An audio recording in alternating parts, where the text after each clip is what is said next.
Has anyone talked to you yet? I didn't talk to you because I was like, you're the only lit people. Not like lit, like it's lit. Like lit, like you're the only one. You know what I'm saying. Elliot did fine, and I came up here and I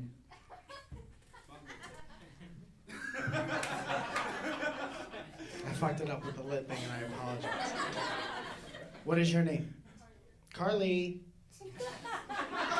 Back on track. What did you do today, Carly? Santa Monica Pier. Did you ride a little scooter around? Then, dude, today's the day. Or not today. Don't do it today because it's dark. Tomorrow's the day.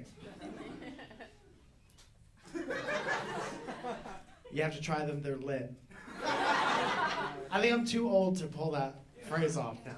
Somebody said yeah before I even finished saying that. Hey, fuck you! We got enough people in here. If you left, no one would fucking notice. You're not even in the it's lit part. I can't even see you.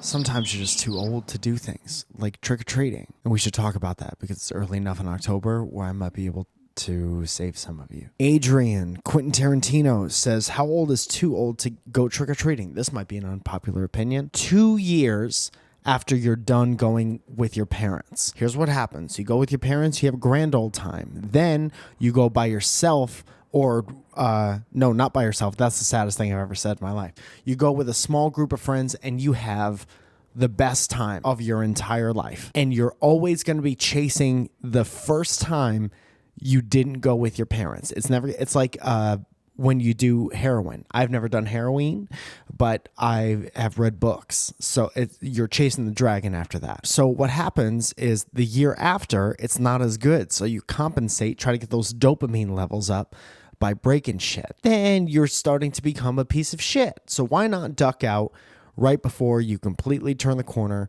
and become a piece of shit? So you go with your parents until they don't want to go anymore. You go 2 more years. Then you go to a party or you stop dressing up like an adult. Shane P says, thoughts on kids who take the whole bowl of candy, opportunists or assholes? It's not really the kid's fault. If a kid, and I've had this done to me, if a kid scoops up this much candy and doesn't take a piece, here's what happens. As a parent, you have a conversation with your kid. You say 1 or 2 pieces of candy. You take 2 pieces of candy and you're out. If your kid scoop, you got a bad parent. If your kid's hand is like this, asking for anything, you're a bad parent. You have to teach her, and if you grab the bowl, bad parent. Unless it's like a Halloween heist type situation. Like you go out super early when the sun is still out and you go to the neighbors that you don't like and you tell your naive kid to take the whole bowl or bucket of candy and then you bring it to your house and you disperse that throughout the neighborhood. Robin Hood type situation. But that has literally never been the case. Pizza Cat, 2 things the internet loves, says, how do you think the first corn maze went? This is my honest, I was not there, but this is my honest opinion. I think that Halloween times, everyone's getting a little spooky. Had to have happened on a farm because where do corn mazes don't sprout up in the middle of the city, right? I've played SimCity enough to know that the logistics don't work out. Farms are vertical in the city. So I honestly think a farmer took the neighborhood kids, is it still called the neighborhood in a farming? Took the townsmen, the small townsmen into the middle of a cornfield, blindfolded, and then said, okay, I'm going to leave. You count to 30 exactly, and you, weirdest number to count to, and you take the blindfolds off and you find your way home. And that's how I think the first corn maze happened. And then I think people started manufacturing candy corn in a laboratory so they could avoid that experience for the rest of their time. I don't know what made me think of this. You ever see that movie Swingers?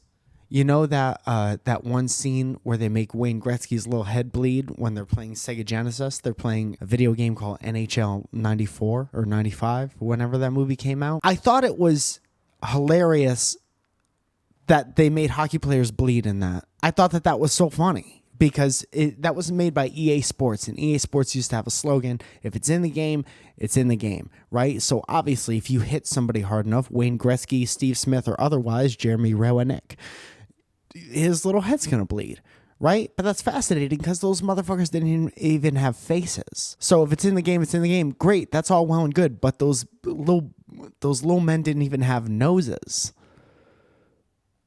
And they were such adorable little cartoon characters, and they would lay flat on the ice, and they would go like this, writhing in pain. So they put writhing in pain in the game, but they can't give them little noses.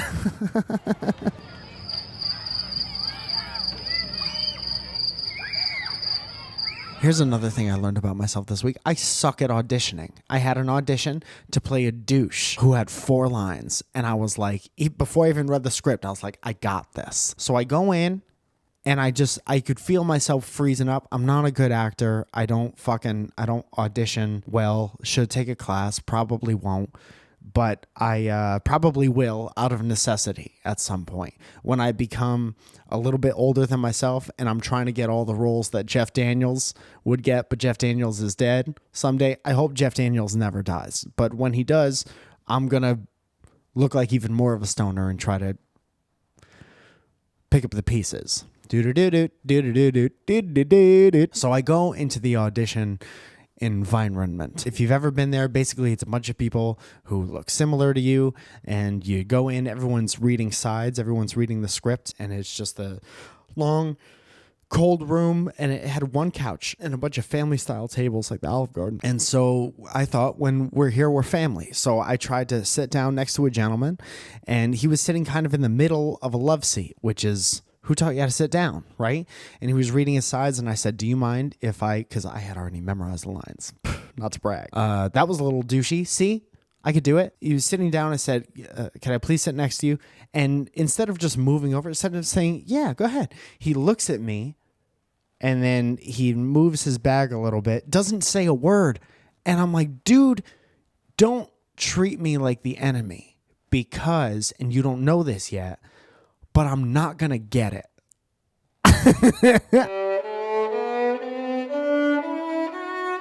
So we were at breakfast, right, with our dog, and the host comes over and he's like, we're not allowed to put dog bowls out with water in them anymore for your dog to enjoy while he's sitting here watching you eat breakfast, because the health department says we're not allowed to wash the dog bowls with all the people utensils and people plates. And I thought that was hilarious because I live in Los Angeles, California. Essentially, the forks and spoons and knives that I'm putting in my mouth, don't put the knives in your mouth. All the utensils that I put in my mouth that they wash with all the other people's dirty utensils. This is LA. People have herpes and meningitis and HPV, and that's all getting washed in the same whatever. You can't wash a goddamn dog bowl. And then the host was like, do you let your dog lick your mouth? And then he walked away, and he did the smile like he had said that 14 times that day. And I got a laugh every single time. Not this time. You may have heard that SpaceX launched a rocket or something. They don't tell you what's going on before it happens. You see something terrifying in the sky. I'm sure you've heard about it by now. And you hear a bunch of people reacting to it in your periph. Then you go outside and you look up and you say, you're terrified for a little while. You say, what the fuck is that? What is Elon Musk possibly doing now? And we are no different. What the fuck is that? Maybe it's a horny flying object. I don't know. Dude, I saw a guy come out of one of the apartments on my floor, like ready to go out, and he was all done up, and he was on his phone, and he was terrified, and he was on the phone with his girlfriend. He goes, a UFO? Right now? Are you recording this? First of all, to think that his girlfriend is the only person witnessing a UFO in Los Angeles in the sky, which is for everyone, is absolutely ridiculous. Also, does she have camcorder? You're on the phone with her. So she's obviously not like, yeah, hold on one sec. Let's say she is the only person witnessing this. Everybody's going to think your girlfriend's crazy because you're keeping her on the phone. Also, go outside and look. Why doesn't anyone know that these things are happening before they happen? Why is it like mass panic? This is it. This is the end. Here come the aliens. And what makes you think that alien spacecraft wouldn't look way more obnoxious than that? Look like nothing you've seen before in your entire life. This has happened 3 or 4 times. We got pictures, we got videos from all angles. We could do one of those cool 360 matrix things. By this point, if we stitched them all together, which isn't a half bad idea.